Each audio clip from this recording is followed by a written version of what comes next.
حملہ آوروں کا سرغنہ 27 سالہ محمد بن عبداللہ القحطانی تھا، جس نے 4 سال تک مکہ یونیورسٹی میں اسلامی قانون کی تعلیم حاصل کر رکھی تھی۔ اس نے لاؤڈ سپیکر پر اعلان کیا کہ وہ اس صدی کا امام مہدی ہے، میرے ہاتھ پر سب لوگ بیعت کریں۔ He told a certain person to stand up and called him to the microphone and he said, "O Muslims, this is your Mahdi.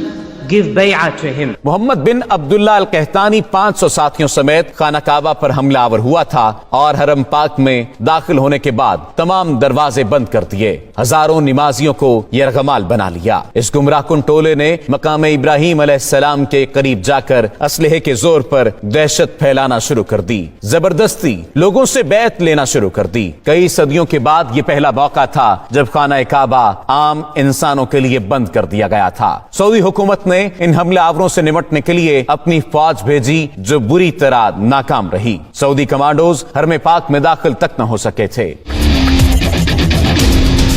یہ خبر جنگل میں آگ کی طرح پوری دنیا میں پھیل گئی کہ خانہ کعبہ پر دہشت گردوں نے قبضہ کر لیا ہے۔ یہ سن کر مسلم امہ میں غم و غصے کی لہر دوڑ گئی۔ اس وقت خانہ کعبہ کو نقصان پہنچائے بغیر دہشت گردوں کا خاتمہ ممکن نہیں تھا، کیونکہ سعودی فوج ایسی مہارت نہیں رکھتی تھی۔ اس وقت سعودی حکومت کا فرانسیسی حکومت کے ساتھ دفاعی معاہدہ بھی تھا، لیکن فرانسیسی کمانڈوز غیر مسلم ہونے کی وجہ سے خانہ کعبہ میں داخل نہیں ہو سکتے تھے۔ تب سعودی فرمانروا شاہ خالد نے خانہ کعبہ کے دفاع کے لیے پاکستانی حکومت سے رابطہ کیا اور کہا کہ پاک فوج بیت اللہ کا دفاع کرے۔ اس وقت جنرل ضیاء کی حکومت تھی اور پاک فوج تو پہلے ہی بیت اللہ کے تحفظ کے لیے تیار بیٹھی تھی۔ ایس ایس جی کے کمانڈوز پر مشتمل ایک خصوصی دستہ ترتیب دیا گیا اور اسے حرم پاک کی پاسبانی کے لیے سعودی عرب روانہ کیا گیا۔ ایس ایس جی کے ان کمانڈوز کی قیادت ایک میجر کو سونپی گئی، اس کا نام میجر پرویز مشرف تھا۔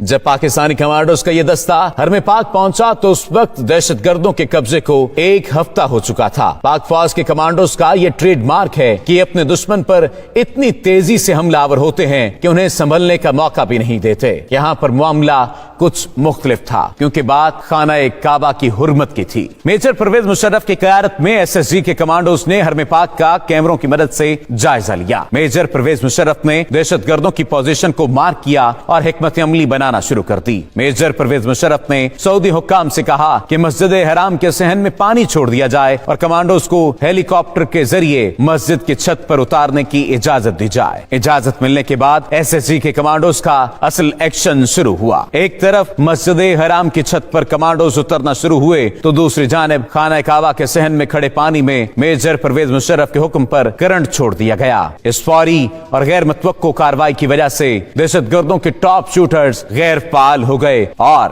ایس ایس جی کے کمانڈوز کے سنائپرز نے فضا سے ہی دہشت گردوں کو نشانہ بنانا شروع کر دیا۔ جو ہی ایس ایس جی کمانڈوز کی پوزیشن مضبوط ہوئی، صحن میں چھوڑی گئی بجلی بند کر دی گئی اور کمانڈوز بجلی کی تیزی کی طرح دہشت گردوں پر جھپٹے، انہیں قابو کر لیا۔ زندہ بچ جانے والے حملہ آوروں کو گرفتار کر لیا گیا۔ دہشت گردوں کا سرغنہ محمد بن عبداللہ القحطانی اسی آپریشن کے دوران پاک فوج کے کمانڈوز کی گولیوں کا نشانہ بن گیا تھا۔ میجر پرویز مشرف کی ذہانت اور ایس ایس جی کمانڈوز کی دلیری کی وجہ سے کم نقصان ہوا اور دہشت گردوں کے مذموم عزائم کو خاک میں ملا دیا گیا۔ یہ وہی میجر پرویز مشرف تھا جو بعد میں پاک فوج کا سپہ سالار بنا اور پاکستان کے صدر کا عہدہ بھی سنبھالا۔ اسی وجہ سے آج تک سعودی حکومت پرویز مشرف کی عزت و توقیر کرتی ہے اور ان کے لیے خانہ کعبہ کا دروازہ کھولا جاتا ہے۔ سعودی حکومت سمیت پوری مسلم امہ پرویز مشرف کی شجاعت اور بہادری کی گرویدہ ہے۔